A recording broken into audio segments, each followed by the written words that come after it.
తాంత్రిక సాధన. శ్రీరామకృష్ణుల అసామాన్య ప్రకృతి గురించిన పై నిర్ణయానికి, అంటే ఆయన అవతారమూర్తి అని, భైరవి బ్రాహ్మణి కేవలం హేతువాదంతో రాలేదు.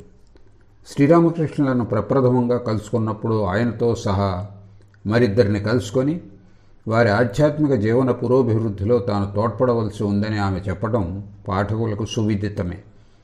శ్రీరామకృష్ణులను కలుసుకోవడానికి చాలా కాలం క్రితమే ఆమె జగన్మాత నుండి ఆదేశాన్ని పొందింది.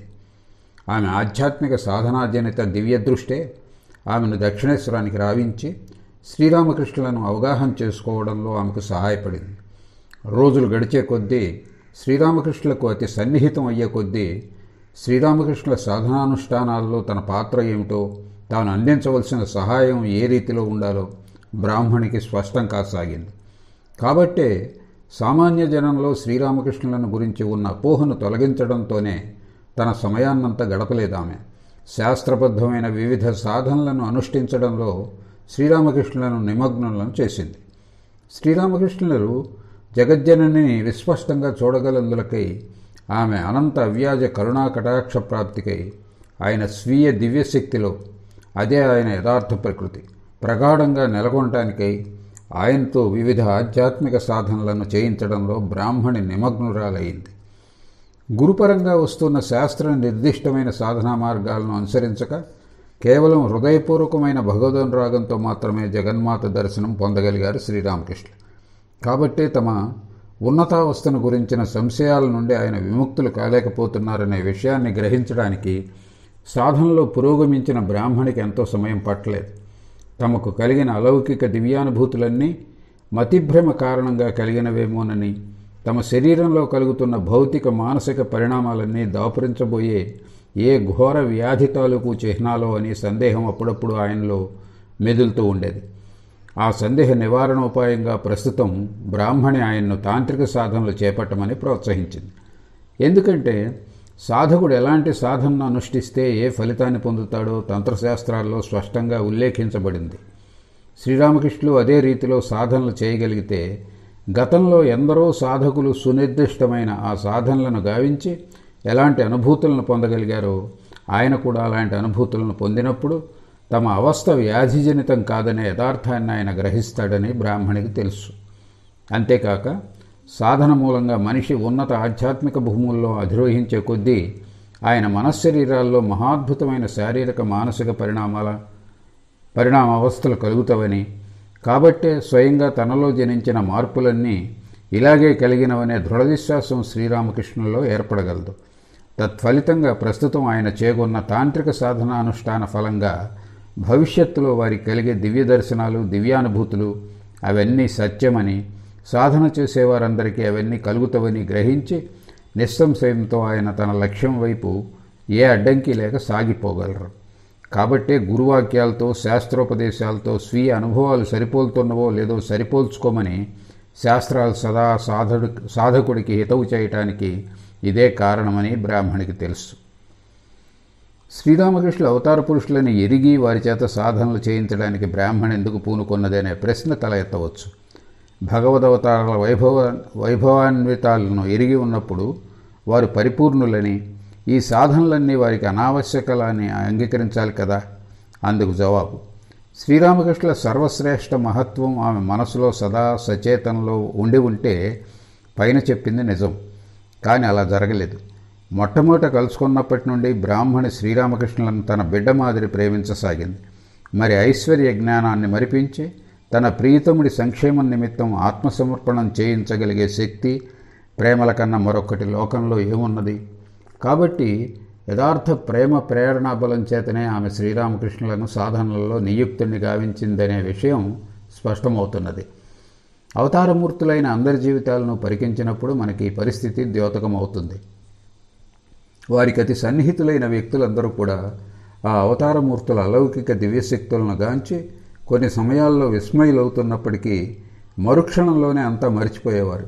అంతేగాక వారి పట్ల ఉండే ప్రేమతో ముగ్ధులై ఇతరుల మాదిరి వారిని పరిమిత జ్ఞానులుగా ఎంచి వారి సంక్షేమం కోసం పాటుపడుతూ ఉండటం మనం చూడవచ్చు.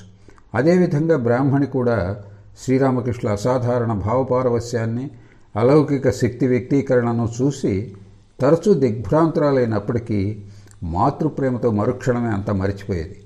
ఆమె పట్ల శ్రీరామకృష్ణులు కనబరిచిన శుద్ధ ప్రేమ, విశ్వాసం, పసిపిల్లవాడి మాదిరి పూర్తిగా ఆమె మీద ఆధారపడటం, ఇవి ఆ సన్యాసిని హృదయం నుంచి సున్నితమైనప్పటికీ తీవ్ర మాతృవాత్సల్య తరంగాలను రేపిందని ప్రత్యేకంగా చెప్పపనిలేదు. కాబట్టే ఈ మాతృవాత్సల్యం ఆయన శక్తులను ఆమె తెలుసుకోకుండా అడ్డుపడింది. అంతేకాక సర్వవిధాలా ఆయన్ను సంతోషంగా ఉంచేటట్లు, ఇతరుల నిర్బంధాల నుంచి ఆయన్ను రక్షించేటట్లు, సాధనానుష్ఠానంలో ఆయనకు సహకరించేటట్లు కూడా ఈ వాత్సల్యమే బ్రాహ్మణికి స్ఫూర్తినిచ్చింది. పరమయోగ్యుడైన శిష్యుడికి బోధించే సదవకాశం కలిగినప్పుడు ఆచార్యుడి హృదయం తృప్తి, ఆత్మతృప్తిని పొందుతుంది. ప్రస్తుత కాలంలో ఆధ్యాత్మిక రంగంలో శ్రీరామకృష్ణుల వంటి సర్వోత్కృష్ట వ్యక్తి జన్మించి ఉంటాడని బ్రాహ్మణి కలలో కూడా ఊహించలేదు.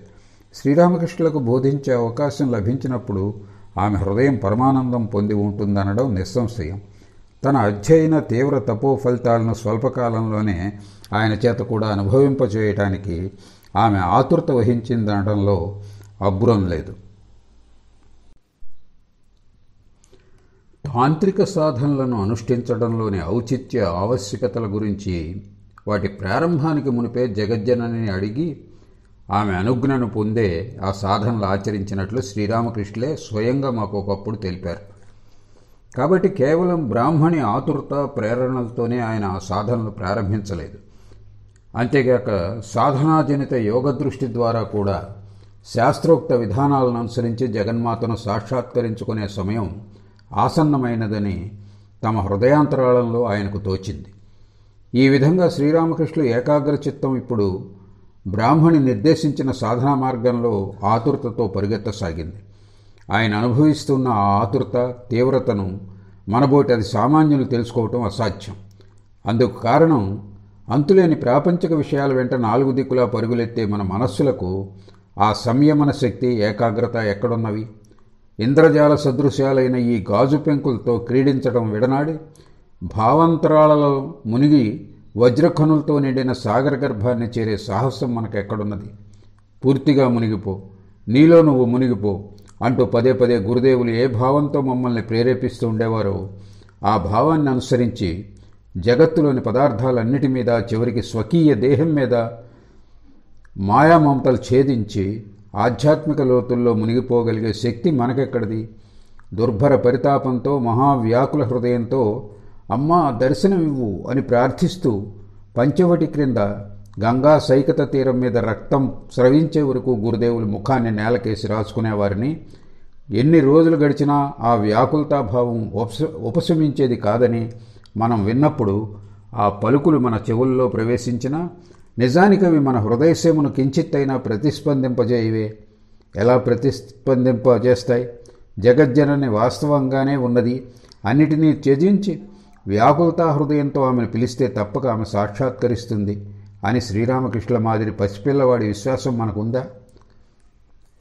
కాశీపూర్ ఉద్యానవాటికలో నివసిస్తున్నప్పుడు గురుదేవులు మాకు ఒకరోజు సాధనాకాలంలో తాము అనుభవించిన తీవ్ర వ్యాకులతను గురించి ఒకంత సూచనప్రాయంగా తెలిపి మమ్మల్ని దిగ్భ్రాంతుల్ని చేశారు. అప్పటి మా అనుభవాన్ని పాఠకులకు యథాతథంగా వర్ణించలేం, కానీ ఆ సంఘటనను ఇక్కడ ప్రస్తావిస్తున్నాం. భగవత్ సాక్షాత్కారం కోసం స్వామి వివేకానంద అనుభవించిన తీవ్ర వ్యాకులతను మేము అప్పుడు మా కళ్ల ముందే ప్రత్యక్షంగా చూస్తున్నాం. న్యాయశాస్త్ర పరీక్షకు రుసుము చెల్లించడానికి వెళ్ళినప్పుడు ఆయనలో ఆధ్యాత్మిక జాగృతి ఎలా కలిగిందో, దాని ప్రేరణతో అస్థిమితుడై ఎలా ఆయన కట్టుబట్టలతో, ఒట్టి కాళ్లతో పిచ్చిపట్టిన వాడిలా నగర వీధుల గుండా పరిగెత్తుకుని వచ్చి కాశీపూర్లో ఉంటున్న గురుదేవుల పాదాల మీద వాలిపోయారో, తన హృదయ పరితాపాన్ని గురుదేవులకు వ్యక్తం చేసి ఆయన కృపాభిక్షను ఎలా పొందారో, నిద్రాహారాలను మాని అప్పటి నుంచి ఆయన ఎలా రేయింబవళ్ళు జప, ధ్యాన, భజన, భగవత్ ప్రసంగాలతో కాలం గడపసాగారో, అపరిమిత సాధనోత్సాహంతో ఆయన సున్నిత హృదయం కూడా ఎలా వజ్రసదృశ్యంగా మారి తల్లి సోదరుల కష్టాల పట్ల ఎంత ఉదాసీన వైఖరి దాల్చిందో, గురుదేవులు చూపిన సాధనా మార్గంలో ఏకాగ్రచిత్తుడై దివ్య దర్శనాలు ఒకటి వెంట ఒకటి కాంచుతూ 3-4 నెలల స్వల్పకాల వ్యవధిలోనే నిర్వికల్ప సమాధి ఆనందం యొక్క ప్రథమానుభూతిని ఎలా పొందారో, ఇవన్నీ మా కళ్ల ముందే జరిగి మమ్మల్ని స్తంభీభూతులను చేశాయి. స్వామీజీ అనన్య భక్తిని, వ్యాకులతను, సాధనోత్సాహాన్ని చూసి పరమానంద భరితులై గురుదేవులు ఆయన్ను అమితంగా శ్లాఘించేవారు. అప్పట్లో ఒకరోజు గురుదేవులు, సాధన పట్ల నరేన్ చూపే ప్రేమోత్సాహాలు నిజానికి అద్భుతమైనవే, కానీ సాధన సమయంలో దీనిలో కలిగిన ఆ ప్రచండ వేగంతో పోలిస్తే అతడివి అతి సామాన్యమనే చెప్పాలి, పావుభాగం కూడా ఉండవు అన్నారు గురుదేవులు. ఆ మాటలు మాలో ఏ భావతరంగాలను ఉవ్వెత్తున లేపినవో పాఠకులైన మీరే ఊహించండి. ఈ విధంగా జగన్మాత సూచనానుసారం శ్రీరామకృష్ణులు సర్వాన్ని విస్మరించి సాధనలో మునిగిపోయారు. మహావిదుషీమణి సాధనానుష్ఠానంలో సిద్ధహస్తురాలైన బ్రాహ్మణి అతి శ్రమతో తాంత్రిక క్రియలకు ప్రత్యేకమైన వస్తు సామాగ్రిని వివిధ ప్రాంతాల నుంచి సేకరించి సాధనా సమయంలో వాటిని ఎలా ఉపయోగించాలో గురుదేవులకు బోధించసాగింది. ఈ తాంత్రిక సాధనలకు ఆవశ్యకమైన పంచముండి, మనిషి పుర్రెతో పాటు మరి 4 జంతువుల పుర్రెలు గంగానదికి ఆవలి సుదూర ప్రాంతాల నుంచి తీసుకురాబడినవి. ఇదానీం శృణు దేవేసి ముండసాధనముత్తమం యత్కృత్వా సాధకో యాతి మహాదేవ్యా పరంపదం నర మహిష మాజ్జాల ముండత్రయం వరాననే అథవా పరమేశాని నృముండత్రయమాదరాత్ శివ సర్పసారమేయ వృషభాణం మహేశ్వరి నరముండం తథా మధ్యే పంచముండాని హీరితం అథవా పరమేశాని నరాణాం పంచముండకాన్ తథా శతం సహస్రం వాయుతం లక్షం తథైవ చ నీతాం చ తథా కోటిం నృముండాన్ పరమేశ్వరి నరముండం స్థాపయిత్వా ప్రోథయిత్వా ధరాతలే. తాంత్రిక సాధనలకు అనువైన 2 పీఠాలు అంటే, ఒకటి కాళికాలయ ఉద్యాన ఉత్తర సరిహద్దు వద్ద ఉన్న మారేడు చెట్టు కింద, రెండవది శ్రీరామకృష్ణుల స్వహస్తాలతో నాటి పెంచిన పంచవటి కింద నిర్మింపబడ్డాయి. అవసరం మేరకు ఈ 2 పంచముండి పీఠాల్లో ఏదో ఒక దాని మీద ఆసీనులై జపం, పురస్చరణ, ధ్యానాదులతో గురుదేవులు కాలం గడపసాగారు. ఈ రీతిలో రేయింబవళ్ళు, రోజులు, నెలలు ఎలా గడిచిపోయినవో గురు శిష్యులిద్దరికీ ఎరికే లేదు. శ్రీరామకృష్ణుల ఆ సాధనను గురించి ఇలా చెప్పేవారు.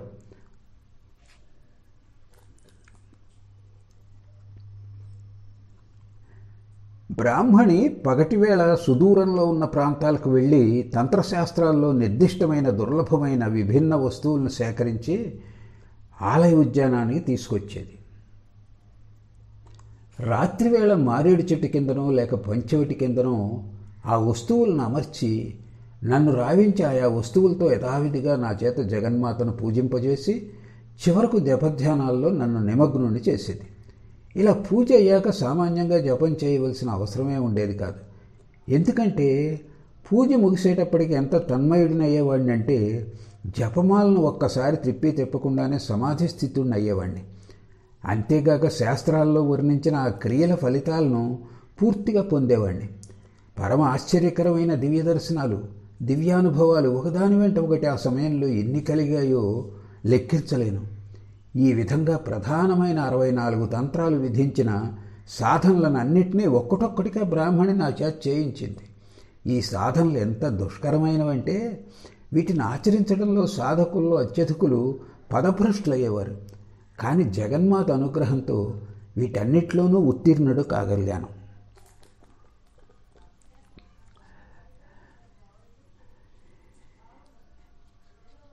ఈ పంచమండి ఈ శ్లోకాల గురించినటువంటి తాత్పర్యం సంక్షిప్తంగా శివుడు పరమేశ్వరికి చెప్తున్నాడు. పరమేశ్వరి అత్యుత్తమమైన ముండ సాధనాన్ని గురించి చెప్తాను విను. దీన్ని సాధించేవాడు పరమేశ్వరి లోకాన్ని పొందుతాడు. వీటిలో మొదటిది 3 పుర్రెలతో చేయబడాలి. అవి మనిషి, దున్నపోతు, పిల్లి పుర్రెలు, లేదా బదులుగా 3 మనిషి పుర్రెలతో కూడా చేయవచ్చు. రెండవది 5 పుర్రెలతో చేయబడాలి. అవి నక్క, పాము, కుక్క, ఎద్దు. వీటి మధ్య మనిషి పుర్రె లేదా బదులుగా 5 మనిషి పుర్రెలతోనూ చేయవచ్చు. ఈ ముండ సాధనకు మనిషి పుర్రెలు ఎంత శ్రేష్టమైనవంటే ఒక్క 5 అని కాదు, 100, 1000, 1,00,000, 10 లక్షలు, కోటి ఎన్ని లభిస్తే అంత మంచిది. ఇలా ఈ పుర్రెలను భూమి లోపల పాతిపెట్టి దాని మీద ఒక చదరపు వేదికను నిర్మించాలి. లేదా ఒకే ఒక్క మనిషి పుర్రె మీద కూడా అలాంటి వేదికను నిర్మించవచ్చు. ఇలా నిర్మింపబడిన వేదిక మీద ఆసీనమై గురూపదిష్టానుసారం సాధన చేసే వ్యక్తికి ఫలితం సత్వరం లభిస్తుంది. ఇది యోగినీ తంత్రంలో పంచమ పటలహ అందులో ఉన్నది. సాధకులు సామాన్యంగా 5 పుర్రెలతో కూడిన ఒక్క వేదికనే నిర్మించి జపధ్యానాదులు చేస్తుంటారు. కానీ తాము 2 వేదికలను నిర్మించామని గురుదేవులు మాతో చెప్పారు. వీటిలో ఒకటి మారేడు చెట్టు కింద 3 మనిషి పుర్రెలతో నిర్మింపబడింది. తాంత్రిక సాధనలో సిద్ధి పొందిన ఒకంత కాలం తర్వాత వారు 2 వేదికలను తొలగించి ఆ పుర్రెలన్నింటినీ గంగానదిలో పారవేశారు. సాధన చేయటానికి 3 పుర్రెల ఆసనమే శ్రేష్టమైందనో, లేక ఆ కాలంలో పంచవటి కంటే మారేడు చెట్టు కింద ఉన్న స్థలం మరింత ప్రశాంతంగా ఉండటం చేతనో, లేక అన్ని క్రియానుష్ఠానాలకు అవసరమవుతావనో 2 వేదికలు నిర్మించబడినాయి. లేదా మారేడు చెట్టుకు సమీపంలోనే హోమం చేయటం ప్రమాదమని భావించి 2వ వేదికను పంచవటి కింద నిర్మించి ఉండవచ్చు. విభిన్న సమయాల్లో శ్రీరామకృష్ణుల నుండి తాంత్రిక సాధనాలను గురించి విన్న విషయాలనే మేమిక్కడ సందర్భానుసారంగా పొందుపరిచాం.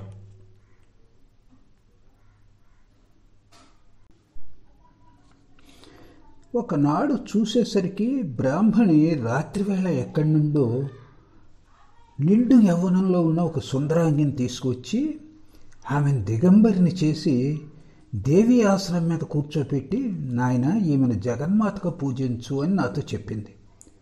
పూజ పూర్తి కాగానే ఆమె అంకభాగాన కూర్చుని ఏకాగ్రంగా జపం చెయ్యి అని బ్రాహ్మణి నన్ను ఆదేశించింది. నేను భయకంపితున్నై దీనంగా విలపిస్తూ, అమ్మా అమ్మా, నిన్ను సంపూర్ణంగా శరణుజొచ్చిన వాడికి ఇదేమి ఆదేశం ఇస్తున్నావు? దుర్బలుడైన నీ బిడ్డకి ఇలాంటి అగ్ని పరీక్షను తట్టుకునేవటం సాధ్యమా తల్లి అంటూ ప్రార్థించసాగాను. ఇలా పలకడంతోనే ఏదో తెలియని శక్తి నన్ను ఆవహించి నా హృదయాన్ని అపూర్వ దివ్యశక్తితో నింపింది. మంత్రముగ్ధుల్లా ఏం చేస్తున్నానో ఎరుక లేకుండానే ఇష్టమంత్రాన్ని జపిస్తూ ఆ స్త్రీ అంకభాగాన కూర్చున్న మరుక్షణంలోనే సమాధిమగ్నుడిని అయ్యాను. బాహ్య స్మృతి వచ్చాక నన్ను తిరిగి మామూలు స్థితికి తేవటానికి శ్రద్ధగా ప్రయత్నిస్తూ బ్రాహ్మణి నాకు కనపడింది. అప్పుడు నాతో ఆమె, నాయన, కార్యకలాపం పూర్తయింది. ఎంత ఆశ్చర్యం! ఇతరులు ఇటువంటి పరిస్థితిలో అతి కష్టం మీద తమను తాము సంభాళించుకొని ఎలాగో ఒకంతసేపు జపం చేసి సరిపుచ్చుకుంటారు.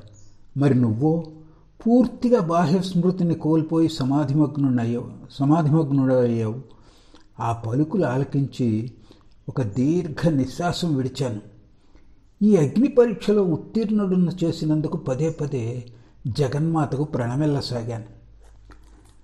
మరొక రోజు చూశాను కదా, బ్రాహ్మణి మనిషి పుర్రెలో చేపను వండి జగజ్జనానికి తర్పణం అర్పించింది. నాతోనూ అలాగే చేయించి ఆ చేపను నన్ను తినమన్నది. ఆమె ఆదేశాన్ని తూచా తప్పకుండా పాటించాను. మనస్సులో ఎలాంటి ఏహ్యభావము జనించలేదు. కానీ ఏ రోజు బ్రాహ్మణి కుళ్ళిన నరమాంసాన్ని తీసుకొచ్చి తర్పణం అయ్యాక నా నాలుకతో దాన్ని తాకమని చెప్పిందో, ఆ రోజు నా మనస్సంతా యావగింపుతో నిండిపోగా, ఇలా చేయటం సాధ్యమేనా అన్నాను. అప్పుడు ఆమె, ఇందులో ఏముంది నాయనా, చూడు నేను చేస్తున్నాను అంటూ మాంసంలో ఒక చిన్న భాగం నోట్లో వేసుకుని, దేన్ని ఏవగించుకోరాదు అంటూ మళ్ళీ కొంత భాగం నా ముందుంచింది. ఆమె అలా చేయటం చూడగానే జగన్మాత యొక్క ప్రచండ చండికామూర్తి ఉద్దీపనం నాలో కలిగింది. అమ్మా అంటూ పదే పదే పలుకుతూ భావావిష్టుడైనాను. అప్పుడు బ్రాహ్మణి మాంసపు తునకను నా నోట్లో ఉంచినా నాలో ఎలాంటి ఏహ్యభావము జనించలేదు. పూర్ణాభిషేకంలో అలా దీక్ష పుచ్చుకున్న నాటి నుంచి బ్రాహ్మణి నిత్యం నా చేత చేయించిన తాంత్రిక సాధనలకు లెక్కే లేదు. ఆయా సందర్భాల్లో జరిగిన సంగతులన్నీ నాకిప్పుడు గుర్తులేవు. కానీ ఏనాడు తల్లి కృపతో రతిక్రియారక్తులైన దంపతుల సంభోగ మహదానందాన్ని దర్శించి దానిలో కేవలం శివశక్తి లీలా విలాసాన్ని మాత్రమే చూసి ఆనందభరితున్నై సమాధి స్థితున్నయ్యానో ఆ సంగతి జ్ఞాపకం ఉన్నది. ఆ రోజు బాహ్యస్మృతి కలిగాక బ్రాహ్మణి నాతో ఇలా అన్నది, నాయన, అత్యంత క్లిష్టమైన తాంత్రిక సాధనలో సిద్ధి పొంది దివ్యభావంలో ప్రతిష్ఠితుడవైనావు. వీరభావంలో ఇదే చివరి మెట్టు. ఇది జరిగిన కొద్ది కాలం పిదప అందరి ముందు పగటివేళ నటమండపంలో మరొక భైరవి సహాయంతో తంత్రశాస్త్ర నిర్దేశానుసారం కులాగార పూజను యథావిధిగా అనుష్ఠించాను. పూజ ముగించి ₹1 దక్షిణగా సమర్పించి ప్రణామం చేశాను. ఆ కర్మతో నా వీరభావ సాధన పూర్తయింది. దీర్ఘకాల పర్యంతం సాగిన ఆ తాంత్రిక సాధన సమయంలో స్త్రీలనందరినీ నేను ఎలా జగన్మాతగా దర్శించగలిగానో అలాగే ఒక్క చుక్కైనా కారణాన్ని అంటే మధువుని పుచ్చుకోలేకపోయాను. కారణం అనే పేరు విన్నంత మాత్రానే లేదా దాని వాసన రావడంతోనే జగత్కారణం నా మనస్సులో స్ఫురించేది. శరీర స్పృహ రహితుడిని అయ్యేవాడిని. అలాగే యోని అనే శబ్దాన్ని విన్న తక్షణం జగత్యోని ఉద్దీపనం కలుగుగా సమాధి స్థితుడిని అయ్యేవాడిని. దక్షిణేశ్వరంలో నివసిస్తున్నప్పుడు గురుదేవులు ఒకరోజు స్త్రీల అందరి పట్ల తమకుండే మాతృభావాన్ని గురించి ప్రస్తావిస్తూ ఒక పౌరాణిక కథను చెప్పారు. గణపతి అయిన వినాయకుడి హృదయంలో కూడా ఈ మాతృభావం దృఢంగా ఎలా నెలకొన్నదో ఈ కథలో వివరించబడింది. ఈ కథ వినడానికి మునుపు ఏనుగు ముఖంతో బాణపొట్టతో ఉండే ఈ దేవుడి మీద మాకు అంతగా భక్తి ప్రపత్తులుండేవి కావు. కానీ గురుదేవుల ముఖత ఈ కథ విన్న తర్వాత మా అభిప్రాయం పూర్తిగా మారిపోయింది. దేవతలందరిలో ప్రప్రథమంగా అతనొక్కడే పూజార్హుడని దృఢ విశ్వాసం కుదిరింది. ఆ కథ ఇది. బాలగణపతి ఒకనాడు ఆడుకుంటున్నప్పుడు ఒక పిల్లిని చూసి దాన్ని దొరకపుచ్చుకొని పిల్లచేష్టగా చక్కగా బడిత పూజ చేసి దాన్ని గాయపరిచాడు. పిల్లి ఎలాగో తప్పించుకొని పారిపోయింది. ఆ తర్వాత అతడు శాంతుడై తల్లి పార్వతీదేవిని చూడటానికి వెళ్ళాడు. తల్లి దేహమంతా గాయాలతో రక్తసిక్తమై ఉండడం చూసి బాలగణపతి ఆశ్చర్యపోయాడు. మాతృదేవిని అలాంటి స్థితిలో చూసి ఎంతో బాధపడి కారణం ఏమిటి అని తల్లిని అడిగాడు. నాయనా, దీనికి అంతటికీ కారణం నువ్వే అని విచారంతో పలికింది దేవి. తల్లి పట్ల అపార భక్తి ప్రేమలున్న గణపతికి తల్లి మాటల ఆశ్చర్యాన్ని అంతకంటే ఎక్కువ దుఃఖాన్ని కలిగించాయి. కంట నీరు పెట్టుకుని, అమ్మా, నేను నిన్నెప్పుడు కొట్టాను? లేదా తెలియక నేను ఏదైనా చేసిన దుశ్చర్య ఫలితంగా ఇతరులు నిన్నిలా అవమానించారేమో అంటే అలాంటి సంఘటన ఏది నాకు జ్ఞాపకం రావటం లేదే అన్నాడు. కుమారుడి పలుకులు విని జగన్మాత ఇలా అన్నది. నాయనా, ఈరోజు నువ్వు ఏ ప్రాణినైనా హింసించావేమో కాస్త జ్ఞాపకం తెచ్చుకో. అవునమ్మా, ఇంతకు మునిపే ఓ పిల్లిని చావుబాది వచ్చాను అన్నాడు గణపతి. పిల్లి సొంతదారుడు తన తల్లిని అలా గాయపరిచాడేమో అని తలుచుకొని బాలగణపతి ఖిన్నుడయ్యాడు. బాలుడు అలా పశ్చాత్తాపుడవటం చూసి ప్రేమపూర్వకంగా అతడిని హృదయానికి హత్తుకొని అతన్ని ఊరడిస్తూ దేవి ఇలా అన్నది. అలా జరగలేదు. నా ఈ దేహాన్ని ఎవ్వరూ గాయపరచలేదు. కానీ పిల్లి ఆదిగా గల ఈ విశ్వంలోని సమస్త ప్రాణికోటిలో నెలకొన్నది నేను కదా. కాబట్టి నువ్వు పిల్లిని గాయపరిచిన చిహ్నాలు నా శరీరం మీద కానవస్తున్నాయి. తెలియక నువ్వు అలా చేసావు కనుక విచారించవద్దు. కానీ నేటి నుంచి ఈ సంగతిని ఎప్పుడు మరిచిపోవద్దు. లోకంలోని స్త్రీలందరూ నా అంశలే. జీవులలోని పురుషులందరూ నీ పితృదేవుల అంశలే. శివశక్తులు తప్ప ఈ జగత్తులో వేరొకటి ఏదీ లేదు. తల్లి మాటలు బాలగణపతి హృదయంలో ప్రగాఢంగా నాటుకున్నాయి. కనుకనే యుక్త వయసులో ఉన్నప్పుడు ఏ స్త్రీని వివాహమాడినా తల్లినే వివాహం చేసుకున్నట్లవుతుంది అని భావించి బ్రహ్మచారిగానే ఉండిపోవటం జరిగింది. అంతేగాక ఈ జగత్తు యావత్తు శివశక్త్యాత్మకమనే దృఢ విశ్వాసం పూని జ్ఞానులందరిలో అగ్రగణ్యుడైనాడు. పై కథను చెప్పిన తర్వాత గణేశుడి జ్ఞానమహత్వ సూచకమైన మరొక కథను గురుదేవులు మాకు చెప్పడం జరిగింది. ఒకానొక సమయంలో పార్వతీదేవి తాను ధరించిన అమూల్యమైన రత్నహారాన్ని చూపిస్తూ కుమారులైన గణేశ కార్తికేయులతో 14 లోకాలలో కూడిన ఈ బ్రహ్మాండం చుట్టూ తిరిగి మీరిద్దరిలో ఎవరు ప్రథములుగా వస్తారో వారికి రత్నహారాన్ని బహూకరిస్తానన్నది. ఇంకేం, అన్నగారి బాణపొట్టను నెమ్మదిగా కదిలే ఎలుక వాహనాన్ని తలుచుకొని ఒకంత పరిహాసపూర్వకంగా నవ్వుకుంటూ రత్నహారం నాకే దక్కుతుంది అని నిశ్చయించుకొని తన నెమలి వాహనం అధిరోహించి తక్షణమే కార్తికేయుడు బయలుదేరాడు. అతడు వెళ్ళిపోయిన చాలాసేపటికి నెమ్మదిగా లేచాడు గణేశుడు. లేచి తన జ్ఞాననేత్రంతో శివశక్త్యాత్మకమైన ఈ జగత్తు యావత్తు తల్లిదండ్రులైన శివపార్వతుల శరీరాల్లో దర్శిస్తూ వారికి ప్రణామాలు చేస్తూ వినమ్ర గమన భంగిమలో వారికి ప్రదక్షిణం చేసి నిశ్చిత మనస్కుడై తన ఆసనంలో కూర్చున్నాడు. ఇది జరిగిన చాలాసేపటి కార్తికేయుడు తిరిగి వచ్చినప్పుడు రత్నహారం గణేశుడికే చెందుతుందని నిర్దేశించి వాత్సల్యపూరితురాలై ముద్దు బాలకుడి మెడలో అలంకరించింది తల్లి పార్వతీదేవి.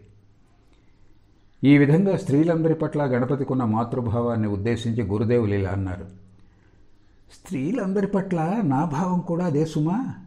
కనుకనే వివాహం చేసుకున్న నా భార్యలో కూడా సాక్షాత్తు జగజ్జనని దర్శించగలిగి అర్చించి ఆమె పాదాలకు ప్రణమిల్లాను.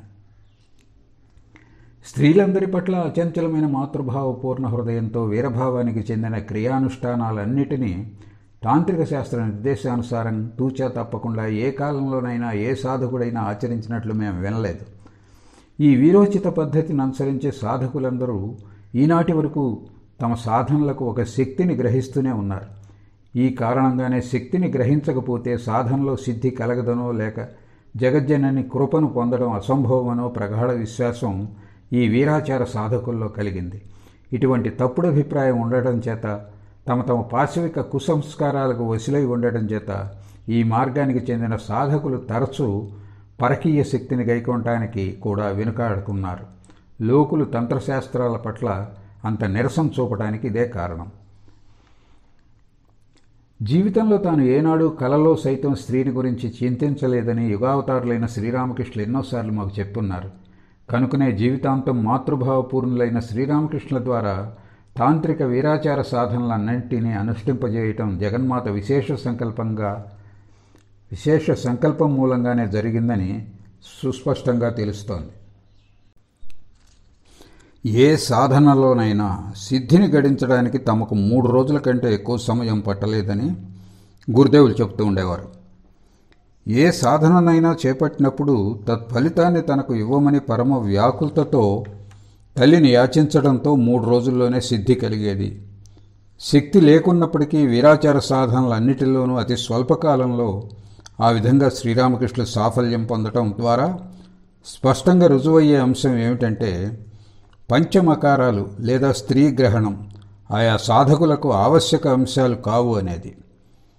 ఆత్మనిగ్రహం లేని సాధకుడు తన నీచ ప్రవృత్తులకు వశవర్తుడై అలా చేస్తుంటాడు. ఒకవేళ సాధకుడు అలా చేయటానికి, అంటే స్త్రీ గ్రహణం లేదా పంచమకార గ్రహణం పూనుకొని పునఃపునః చేసే సాధన ద్వారా క్రమక్రమంగా అతడు తన పశు ప్రవృత్తులను అతిక్రమించి దివ్యభావంలో సుప్రతిష్ఠితుడు కాగలడని తాంత్రిక శాస్త్రాలు అతడికి అభయప్రదానమిచ్చి ఉపదేశించడం ఆ శాస్త్రాల పరమ కరుణను సూచిస్తున్నదే కానీ ఆ నిమ్న పద్ధతుల ఆవశ్యకతను వ్యక్తం చేయటం లేదు. కాబట్టి రూపరసాది ఏ లౌకిక భోగ్య వస్తువులు సాధారణ వ్యక్తులను ప్రలోభితులను కావించి పునఃపునః జన్మ జరా మృత్యువుతో కూడిన ఈ సంసార సాగరంలో త్రోసివేస్తుంటవో, ఏ భోగ్య వస్తువులు మనిషిని ఆత్మజ్ఞానం భగవత్ సాక్షాత్కారం పొందనివ్వక ఆటంకాలుగా నిలుస్తావో, మనస్సంయమ సహాయంతో ధైర్యంతో పదే పదే అనుష్ఠింపబడుతూ ఉన్న సాధన ప్రయత్నంతో ఆ భోగ్య వస్తువులన్నీ నిజానికి భగవత్ప్రీతికారకాలే అని సాధకుడి మూలంగా గ్రహింప చేయటమే తాంత్రిక సాధన ఉద్దేశంగా చెప్పవచ్చు. అంతేగాక సాధకుల మనోసంయమ శక్తిని అర్హతను అనుసరించే తంత్రశాస్త్రాలు పశుభావం, వీరభావం, దివ్యభావం అని సాధనలను 3 తరగతులుగా విభజించి తమ అధికారం యోగ్యతానుసారం ఈ మూడింటిలో తమకు అనువైన సాధన మార్గాన్ని చేపట్టి భగవంతుడి వైపు అగ్రేసరులు అవ్వాలని ఉపదేశిస్తున్నాయి. కానీ కఠోరమైన మనోసంయమమే ఈ సాధనలకన్నిటికీ పునాది. ఆత్మసంయమం ఉన్నప్పుడు మాత్రమే ఈ సాధనలకు ఉచిత ఫలితాన్ని పొందడం సాధ్యమని, లేకుంటే ఏ ప్రయోజనము సిద్ధించదనే విషయాన్ని కాలక్రమంలో లోకులు మరిచిపోయారు. తాంత్రిక సాధకులు గావించే నీచక్రియలకన్నిటికీ తంత్రశాస్త్రమే కారణమనే తప్పుడు అభిప్రాయానికి వచ్చి ఆ తంత్రశాస్త్రాలను నిందించసాగారు. అలాంటప్పుడు ప్రతి స్త్రీని తమ కన్నతల్లితో సమానంగా భావించి తంత్రశాస్త్రోక్త సాధనలన్నిటిలో శ్రీరామకృష్ణులు పరిపూర్ణ సిద్ధిని పొందడం ద్వారా 2 ప్రయోజనాలు నెరవేరాయి. 1, యథార్థమైన సాధకులు తమ జీవిత లక్ష్యానికి చేరే సరైన మార్గాన్ని పొందటం. 2, తంత్రశాస్త్రాల ప్రామాణ్యం మరొక్కసారి రుజువై సుప్రతిష్ఠితం కావటం. అంతేగాక అవి బోధించే సాధనలు మహోపకారకాలుగా ప్రసిద్ధమై మహిమాన్వితం కావటం. ఈ కాలంలో శ్రీరామకృష్ణులు 3-4 ఏళ్ల పాటు ఇలా తంత్రోక్త రహస్య సాధనలన్నింటినీ సాధించడం జరిగింది. కానీ మొదటి నుంచి చివరి వరకు క్రమానుసారంగా వాటిని గురించి మాలో ఎవరికైనా ఎప్పుడైనా వివరించారని మేము అనుకోం. అయినా సాధన మార్గంలో ప్రోత్సహించే నిమిత్తమై అనేక సందర్భాల్లో కొన్ని విషయాలను గురించి ఆయన మాలో చాలామందికి చెప్తూ ఉండేవారు. మాలో 1-2 చేత వారి వారి అవసరాలకు తగ్గట్టుగా ఆ సాధనల్లో కొన్నిటిని అనుష్ఠింపజేశారు. తాంత్రిక క్రియాకలాపాలన్నింటినీ అనుష్ఠించి ప్రత్యక్షంగా అసాధారణమైన అనుభూతులన్నింటినో శ్రీరామకృష్ణులు పొంది ఉండకపోతే తదనంతర కాలంలో తమ వద్దకు రానున్న విభిన్న మానసిక ప్రవృత్తులతో కూడిన భక్తుల మానసిక స్థితిగతులను అవగతం చేసుకొని సాధనా పథంలో సులువుగా వారిని అగ్రగాములను చేయలేకపోయేవారని, కాబట్టే జగజ్జనని ఈ కాలంలో శ్రీరామకృష్ణులకు ఈ మార్గంతో పూర్తిగా పరిచయం చేయించిందని మనం స్పష్టంగా గ్రహించవచ్చు. శరణార్థులైన భక్తులను ఏ విధంగా ఎన్ని రీతుల అయిన సాధనలో సుప్రతిష్ఠితులను చేయించేవారో దాని గురించి మేము మరో చోట సూచనప్రాయంగా తెలియచేశాం. దాన్ని చదివినప్పుడు పాఠకులు పైన చెప్పిన దానిలోని యుక్తియుక్తతను సులువుగా అవగాహన చేసుకోగలరు. కాబట్టి దాన్ని ఇక్కడ ప్రస్తావించనవసరం లేదు. పైన చెప్పబడిన రీతిలో తాంత్రిక సాధన క్రియాకలాపాల అనుష్ఠానాలను గురించే కాక ఆ కాలంలో తమకు కలిగిన దర్శనాల అనుభవాలన్నింటినో గురించి కొన్ని సందర్భాల్లో శ్రీరామకృష్ణులు మాతో ప్రస్తావించేవారు. వాటిలో కొన్నిటిని ఇక్కడ పాఠకుల కోసం తెలుపుతున్నాం. తాంత్రిక సాధనలను అనుష్ఠిస్తున్న కాలంలో తమ ప్రవృత్తిలో ఆశాంతం పరివర్తన కలిగిందని ఆయన చెప్పారు. జగన్మాత ఒక్కోసారి నక్కల రూపం ధరిస్తూ ఉంటుందని విని, అలాగే శునకం భైరవుడి వాహనం అని తెలుసుకొని ఈ కాలంలో వాటి అంటే నక్కల కుక్కల ఉచ్ఛిష్టాన్ని పవిత్రంగా భావించి స్వీకరించానని, మనసులో ఎలాంటి సంకోచభావము కలిగేది కాదని శ్రీరామకృష్ణులు చెప్పేవారు. తమ దేహాన్ని, మనస్సును, జీవితాన్ని, సర్వస్వాన్ని జగన్మాత పాదపద్మాల వద్ద ఆహుతిగా అర్పించి తాను లోపల బయట జ్ఞానాగ్ని చేత ఆవృత్తుడై ఉండటాన్ని ఆయన దర్శించడం జరిగింది. కుండలిని శక్తి జాగృతమై శిరస్సులో ఉన్న సహస్రారం వైపు పైకి పోవటం శ్రీరామకృష్ణులు ఈ కాలంలో గాంచారు. కుండలిని శక్తి పైకి పోతూ ఉన్నప్పుడు మూలాధారం నుంచి సహస్రారం వరకు ఉన్న పద్మాలన్నీ ఊర్ధ్వముఖాలై పూర్తిగా వికసించసాగాయి. ఒకటి వెంట మరొకటి అవి అలా వికసించగానే విచిత్రము, అపూర్వము అయిన దివ్యానుభూతులు వారికి కలుగసాగాయి. ఉదాహరణకు జ్యోతిర్మయుడైన దివ్య పురుషుడొకడు సుషుమ్నా మార్గం ద్వారా పైకి వెళుతూ తన నాలుకతో తాకి ఆ పద్మాలను వికసింపజేయటం ఆయన దర్శించారు. వివేకానంద స్వామికి ఒకానొక సమయంలో ఒక విచిత్ర అనుభవం కలిగింది. ఆయన ధ్యానానికి కూర్చోగానే జ్యోతిర్మయమైన పెద్ద త్రికోణం ఒకటి ఆయన ముందు అగపడింది. అది సజీవంగా ఉన్నట్లు ఆయన భావించారు. ఒకనాడు ఆయన దక్షిణేశ్వరానికి వచ్చి ఈ సంఘటన గురించి శ్రీరామకృష్ణులకు చెప్పారు. అది విని శ్రీరామకృష్ణులు, భేష్, మంచిది, నీకు బ్రహ్మయోని దర్శనం అయ్యింది. బిల్వవృక్షం క్రింద సాధన చేస్తున్నప్పుడు నేను అలాగే దాన్ని చూసేవాడిని. అంతేకాక ప్రతి క్షణము అది అసంఖ్యాక బ్రహ్మాండాలను ప్రసవించడం కూడా అవలోకించేవాడిని అని చెప్పారు. ఈ విశ్వ బ్రహ్మాండంలో వినవచ్చే శబ్దాలన్నిటి సమిష్టి స్వరూపానికే ప్రణవం లేదా ఓంకారం అని పేరు. ప్రతిక్షణం అవిరామంగా లోకమంతటా తనంతట తానే స్పందిస్తూ ఉంటుంది. కాబట్టి దాన్ని అనాహత ధ్వని అంటారు. శ్రీరామకృష్ణులు ఈ తాంత్రిక సాధనా కాలంలో అవిరామంగా ప్రతిధ్వనిస్తూ ఉండే ఈ అనాహత ధ్వనిని విన్నారు. ఆ సమయంలో పశుపక్షాదుల అరుపులను తాను అవగతం చేసుకోగలిగేవాడినని శ్రీరామకృష్ణులు చెప్పగా విన్నామని కొందరు చెప్తారు. ఈ కాలంలోనే శ్రీరామకృష్ణులకు కలిగిన మరో దివ్యానుభూతి స్త్రీ యోనిలో జగజ్జనని సాక్షాత్తు అధిష్ఠితురాలై ఉండటం. ఈ కాలం చివరి భాగంలో అణిమాధ్యష్ట సిద్ధులు తమలో ప్రకటితం కావటం ఆయన అనుభూతికి వచ్చింది. మేనల్లుడైన హృదయ్ వాటిని ఉపయోగించమని ప్రేరేపించడంతో శ్రీరామకృష్ణులు ఒక రోజు జగన్మాత దరిచేరి ఈ విషయ ఔచిత్యం గురించి ఎరుగుగోరారు. అప్పుడు ఆయనకు ఒక విచిత్ర దర్శనం కలిగింది. అణిమాది యోగసిద్ధులు వేశ్యల మలం మాదిరి హేయాతిహేయం, సర్వదా విసర్జనీయాలు అని తద్వారా ఆయన గ్రహించారు. ఆ దర్శనం అయినప్పటి నుంచి సిద్ధి అనే మాట వినపడగానే తనలో రోత జనించేదని వారు అనేవారు.